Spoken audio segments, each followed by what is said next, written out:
Recently, I've been obsessed with the idea of using a dopamine menu as a way to reset, so that's exactly what we're going to do today. We're going to do something in each category to make you feel more well rested, and hopefully this will inspire you to make a dopamine menu too.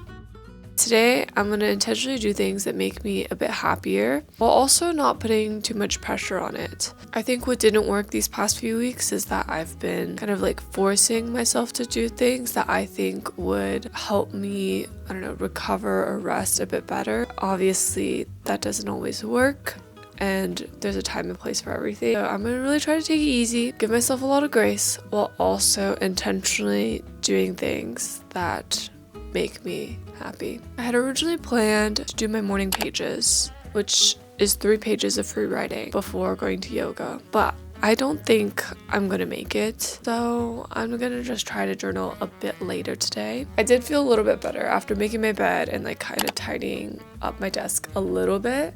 Right now, let's get ready to yoga. Every single week, without fail, I go to this yoga sculpt class, which is my favorite class ever, with my favorite teacher ever. It always makes me feel so much better. Like, I'm not exaggerating when I say that I would move back to California just so I could take this class every single week, because I am unhinged like that.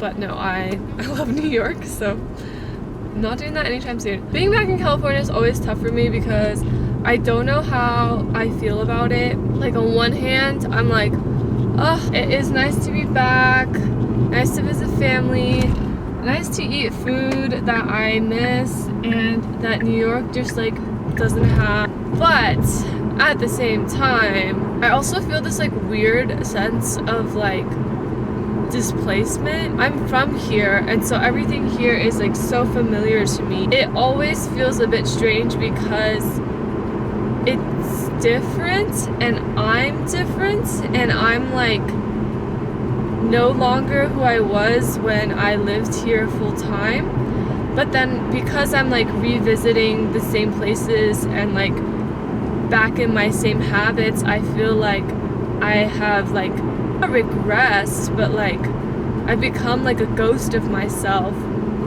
of when I was here, which is a really strange feeling. And then I like don't feel like this is like my home anymore. Most of my things are in New York, and like most of my life is in New York, but at the same time, like because I'm from here, I feel like, I don't know, I feel like a part of me is also here. This is just like my morning existential crisis. It's because I didn't journal today, so I'm like spewing all these thoughts to you. I'm so excited to take this class because I absolutely know by the end I am like fully transformed as a new person. I am going to listen to some music because it's been a while since like I listened to new music.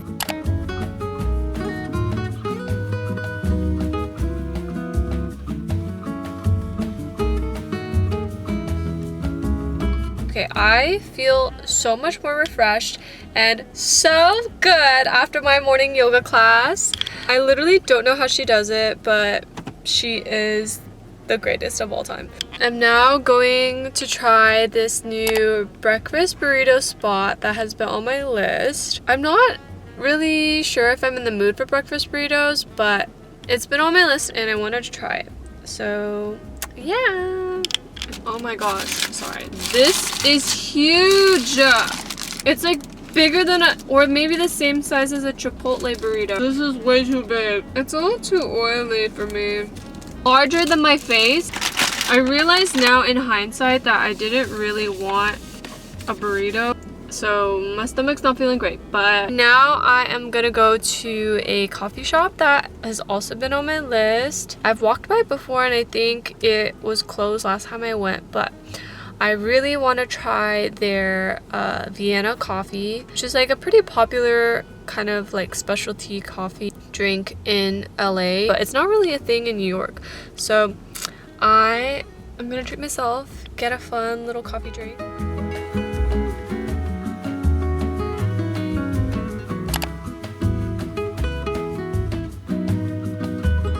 I am pretty excited. I got a matcha latte and a Vienna latte. I never finished my drinks, and I'm meeting my parents later, so I am probably just gonna take a sip of this Vienna latte and then give the rest to my mom.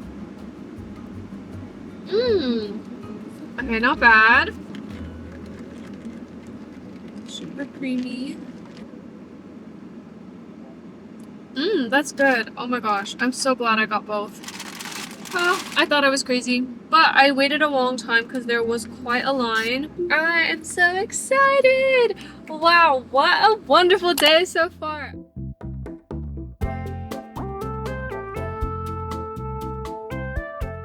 So if we're living the day by my dopamine menu, I've already had my starter, main, and specials, but I didn't talk about my sides before we get into my dessert. I was listening to an audiobook, which was The Wedding People. I'm about 40% into it, and it's pretty interesting because it's not really what I expected. I wasn't sure what to expect. I've been kind of in the mood for rom-coms, and so I guess because I saw Wedding, I thought it would be like a fun, lighthearted rom-com, but it's actually like, it started off quite dark because, spoiler, but not really, the main character checks into a hotel to try to commit suicide, and so very dark tones, things happen, and I'm just gonna leave it at that. And it's been pretty interesting so far because like it kind of analyzes like relationships and unexpected friends. Big fan. When I was doing my nails, I was reading an article from the Paris Review because I recently am now a subscriber to the Paris Review, which means that I have access to all of their archives, which was honestly like really the main reason why I ended up subscribing, because there were quite a few like articles that I wanted to read. But my top one was an author interview they did a few years ago with Elena Ferrante, who wrote one of my favorite series, which are the Neapolitan novels. I read them last year and loved them so much. But yeah, they had an interview with Elena Ferrante a few years ago, and I really wanted to read it. So I finally got the Paris Review subscription, and I was reading that during my nail appointment. I'm like really excited to read more like long form articles, simply because like I feel like it's fun. Onto the desserts of the night. I am planning on finishing my movie that I started last night, which is called The Player, directed by Robert Altman. I'm really enjoying it so far. It's giving like mystery vibes and also like kind of satirical because it is about this executive producer, I think, or like studio head, who is getting death threats from one of the screenwriters that he rejected, but he doesn't know which screenwriter it was because he rejected so many screenwriters. I got like 15 minutes in before I got really sleepy, and so I decided to just like pause. Oh, and I'm also really excited to play Animal Crossing tonight. Like I haven't played Animal Crossing consistently since probably like COVID. I would like play every now and then in the past few years. But for some reason this year, when I was like packing for my trip to California, I was like, I kind of want to play Animal Crossing again. So I brought my Switch and I've been playing.